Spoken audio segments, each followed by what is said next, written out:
10वीच्या विद्यार्थिनी आम्ही एका प्रसंगाचे संवाद लेखन केलेले आहे ते आम्ही इथे नाट्य रूपात सादर करणार आहोत।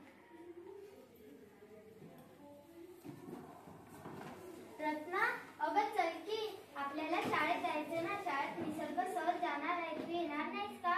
हो गो, जायचंय, माझा फक्त डब्बा घ्यायचा बाकी आहे। चल पटकन, अजून गीताला पण बोलवायचं। चला आता जाऊ। काकू, गीता कुठे गेली? ती तर आता शाळेत गेली। चला आपण सुद्धा शाळेत जाऊ। अगं राधा नाही का आली शाळेत? टीचर मी आले, मला थोडा उशीरच झाला। चला आता आपण निघूया।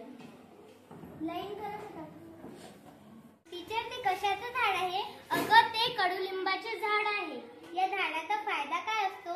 थांब मी तुला एक सांगते, इकडे बघ। आता पावसाळा हा ऋतू येतो तेव्हा आपल्या घरात खूप सारे मच्छर होतात, तर आपण काय करतो, त्या झाडाचे काय करतो, पाला आणून ठेवतो। जेव्हा खूप सारे मच्छर झाले तेव्हा त्याचा धुपट करतो आणि मग ते मच्छर पळून जातात, हो की नाही? हो टीचर मॅडम, अशा प्रकारे औषधी वनस्पती बरेच आहेत ना, जसं की अडुळसा, वड, पिंपळ, तुळस इत्यादी आहेत की? हो, असे खूप आहेत। चंदा, आपल्या शालेय पेपरात झाडांचे महत्त्व लिहायला सांगतात, तर हे निसर्ग आपल्याला खूप काय देतात। झाड सुद्धा खूप काय देतात। झाड फळं देतात, फुलं देतात, अगदी ऑक्सिजन सुद्धा देतात। चला आता आपण एक खेळ खेळूया। तुम्ही सर्वजण खाली बसा आणि झाडांची नावे सांगा। पहिली राधा, तू सांग। वड, पिंपळ, उंबरं, बदामीचं झाड, लिंबाचं झाड।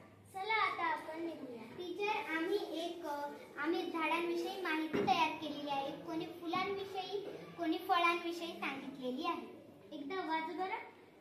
फळाविषयी सांगते। फळ ही वेगवेगळ्या आकाराची असतात।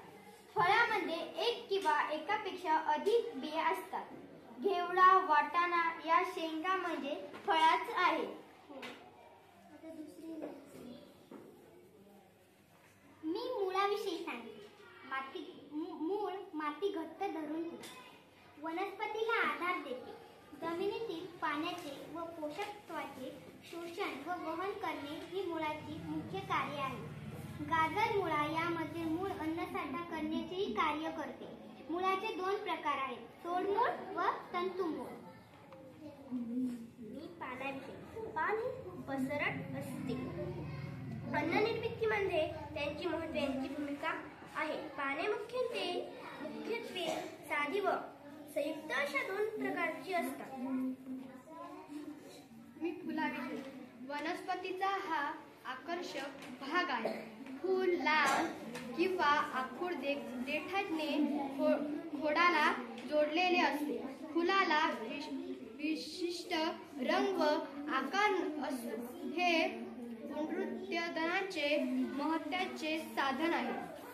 मी खोडाविषयी सांगते। वनस्पतीची उंची व आकार खोडावर अवलंबून असतो। खोड हे अन्नवहन, अन्नासाठी व काही वनस्पतीमध्ये पुनरुत्पादनाचे कार्य करते। याशिवाय ते वनस्पतीच्या इतर भागांना आधार देते। चला आता आपण